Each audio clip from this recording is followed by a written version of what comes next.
মহিউদ্দিন ইবনুল আরাবি অনেক বড় উঁচু মাপের একজন আলেম, একজন মনীষী ছিলেন। তিনি বলছেন যে আমার কাছে একটি সংবাদ পৌঁছালো আল্লাহর প্রিয় হাবিব সাল্লাল্লাহু আলাইহি ওয়াসাল্লামের কাছ থেকে। সংবাদটা কি? আল্লাহর প্রিয় হাবিব সাল্লাল্লাহু আলাইহি ওয়াসাল্লাম বলেছেন, যে ব্যক্তি ৭০,০০০ বার কালিমা পড়বে, কয়বার? ৭০,০০০ বার কালিমা পড়বে, আল্লাহ তাআলা তার জিন্দেগির সমস্ত গুনাহ মাফ করে দিবেন। সুবহানাল্লাহ। কয়বার পড়বেন? কোন ব্যক্তি যদি ৭০,০০০ বার কালিমা পড়ে, লা ইলাহা ইল্লাল্লাহ মুহাম্মাদুর রাসূলুল্লাহ সাল্লাল্লাহু আলাইহি ওয়াসাল্লাম। আচ্ছা, কালিমা এটা কি শুধু লা ইলাহা ইল্লাল্লাহ?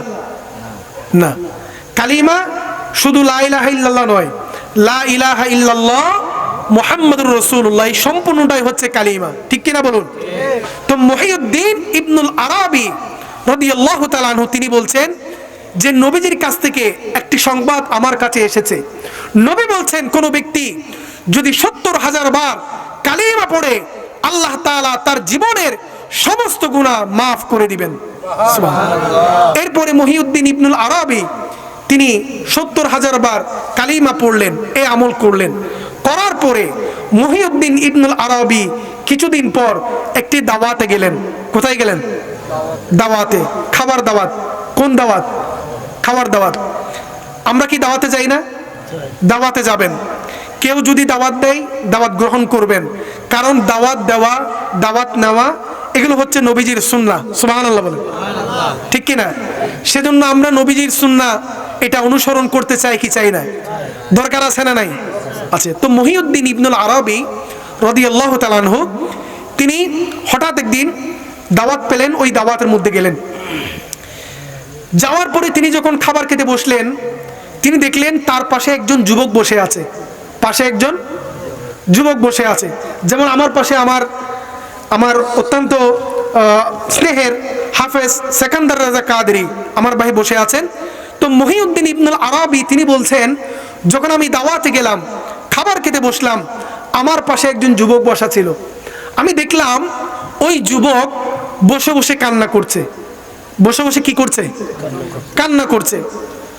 কান্না করার পরে আমি এই বিষয়টা যখন দেখলাম, ওই যুবককে আমি জিজ্ঞেস করলাম, মহিউদ্দিন ইবনুল আরাবি বলছে যে আমি জিজ্ঞেস করলাম যে যুবক তুমি কেন কান্না করছো, কারণ কি? ওই যুবক বলল, হুজুর আমি আল্লাহর ইবাদত করি, আমার কষ্ট খোলা, আমি যখন কবরের পাশে দাঁড়াই আমি জানতে পারি কবরের মধ্যে কি চলছে। সুবহানাল্লাহ বলুন। আল্লাহর নেক বান্দারা আছে না নাই? আছে। তো ওই যুবক সে আল্লাহর একজন মুকবুল বান্দা ছিল। সে বলছে, আমি দেখতে পেলাম যেহেতু আমার কষ্ট কুলা, আমি যখন কবরের পাশে দাঁড়াই আমি কবরের ভেতর কি চলছে সেটা দেখতে পাই। এই শক্তি আমাকে দিয়েছেন কে? আল্লাহ। ওই যুবক বলছেন। তো যুবক বলছেন যে আমি আমার কষ্টের মাধ্যমে দেখতে পেলাম যে আমার মা বাবা ইন্তেকাল করেছেন, তাদের কবরের মধ্যে আযাব চলছে। কি চলছে? আযাব চলছে। সেজন্য হুজুর আমি কান্না করছি। তো মহিউদ্দিন ইবনুল আরাবি যখন এই ঘটনা শুনলেন, শোনার পরে তিনি আল্লাহর দরবারে মনে মনে ফরিয়াদ করতে লাগলেন। আল্লাহর দরবারে বললেন যে, হে আমার রব, হে আমার সৃষ্টিকর্তা, আমি কিছুদিন আগে ৭০,০০০ বার কালিমা পড়েছি। তোমার নবী বলেছিলেন যে ৭০,০০০ বার কালিমা পড়লে তার জীবনের সমস্ত গুনাহ মাফ হয়ে যায়। আমি যে আমল করেছিলাম, ৭০,০০০ বার কালিমা পড়েছিলাম, ওই ৭০,০০০ বার কালিমার সওয়াব এই যুবকের মা বাবার কবরের মধ্যে পৌঁছে দাও। সুবহানাল্লাহ। আর একটা আওয়াজ বলুন না, সুবহানাল্লাহ। এটাই হচ্ছে ইসালের সওয়াব। এটা কি? ইসালের সওয়াব। তো মহিউদ্দিন ইবনুল আরাবি রাদিয়াল্লাহু তাআলা আনহু যখন ওনার ফরিয়াদ যখন আল্লাহর দরবারে করলেন যে আল্লাহ, ওই যুবকের মা বাবার কবরে তুমি আমার ৭০,০০০ ইবাদত, ৭০,০০০ কালিমার যে সওয়াব, এই সওয়াবটুকু তুমি তার মা বাবার কবরে পৌঁছে দাও। তো আল্লাহ তাআলা পৌঁছে দিলেন। দেওয়ার কিছুক্ষণ পরে ওই যুবক হাসতে লাগলো। সুবহানাল্লাহ। ওই যুবক হাসতে লাগলো। হাসার পরে তার যখন মনে আনন্দ, তার মুখ একেবারে হাস্যোজ্জ্বল। মহিউদ্দিন ইবনুল আরাবি জানতে চাইলেন যে যুবক তুমি কেন হাসছো, তুমি কেন আনন্দিত, কারণ কি? ওই যুবক বললেন, হুজুর আমি কিছুক্ষণ আগেও কান্না করেছি, আমার মন খারাপ ছিল। কারণ কি? কারণ হলো আমার মা বাবা পাপী ছিল, মা বাবা জীবনে কোনো ভালো কাজ করেন নাই, কোনো পুণ্যের কাজ করেন নাই, কোনো সওয়াবের কাজ করেন নাই। ওনারা যখন কবরে গেলেন, যাওয়ার পরে সাথে সাথে আযাব শুরু হয়েছে, দীর্ঘদিন আযাব চলছে। আমি প্রত্যেক দিন কান্না করি, কিন্তু আজকে যখন আপনাকে আমার সমস্যার কথা বললাম, সমস্যার কথা বলার পরে কিছুক্ষণ পর আমি জানতে পারলাম আমার মা বাবার কবরের আযাব মাফ হয়ে গেছে। সুবহানাল্লাহ, আর একটা আওয়াজ বলুন না সুবহানাল্লাহ। এই ঘটনা যখন শুনলেন মুহিউদ্দিন ইবনুল আরাবী রাদিয়াল্লাহু তাআলা আনহু তিনি শুকরিয়া আদায় করলেন আল্লাহর দরবারে, এবং তিনি বললেন ওই যুবককে যে আমি 70,000 বার যে কালিমা পড়েছিলাম সেই কালিমার সওয়াব আমি তোমার মা বাবার রূহের মধ্যে বকশিশ করে দিয়েছি। সুবহানাল্লাহ। সেজন্য আল্লাহ তাআলা তোমার মা বাবাকে ক্ষমা করে দিয়েছেন, ঠিক কিনা?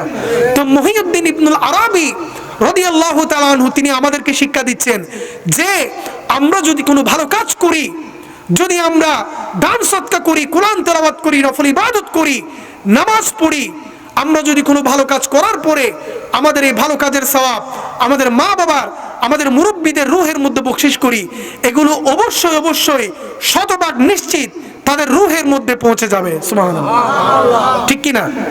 সেজন্য মুহিউদ্দিন ইবনুল আরাবী এই ঘটনার মাধ্যমে আমাদেরকে শিক্ষা দিচ্ছেন যে মা বাবার জন্য ইসালে সওয়াব করতে হবে, ঠিক কিনা বলুন?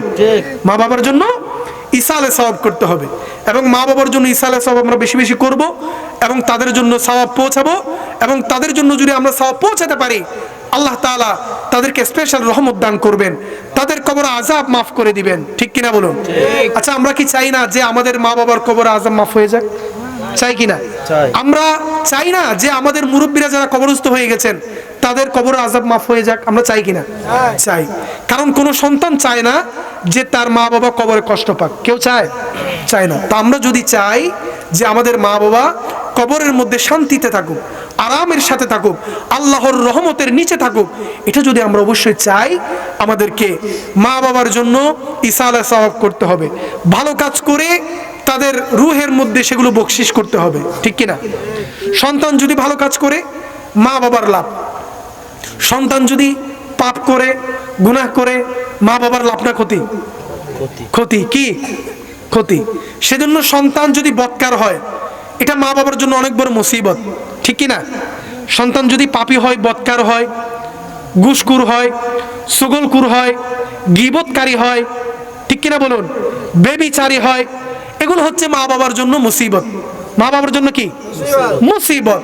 আর যদি সন্তান 5 ওয়াক্ত নামাজি হয়, সত্যবাদী হয়, দান সদকাকারী হয়, যদি ভালো কাজ করে এমন সন্তান হয়, তাকেও এমন সন্তান হয়, এটা মা বাবার জন্য নিয়ামত। সুবহানাল্লাহ বলুন, ঠিক কিনা? সেজন্য যাদের মা বাবা আছে আপনারা মা বাবার খেদমত করবেন, এবং যাদের মা বাবা কবরস্থ হয়ে গেছেন মা বাবার জন্য বেশি বেশি ইসালে সওয়াবের আয়োজন করবেন, এবং তাদের রূহের মধ্যে এই সওয়াবগুলো বকশিশ করবেন।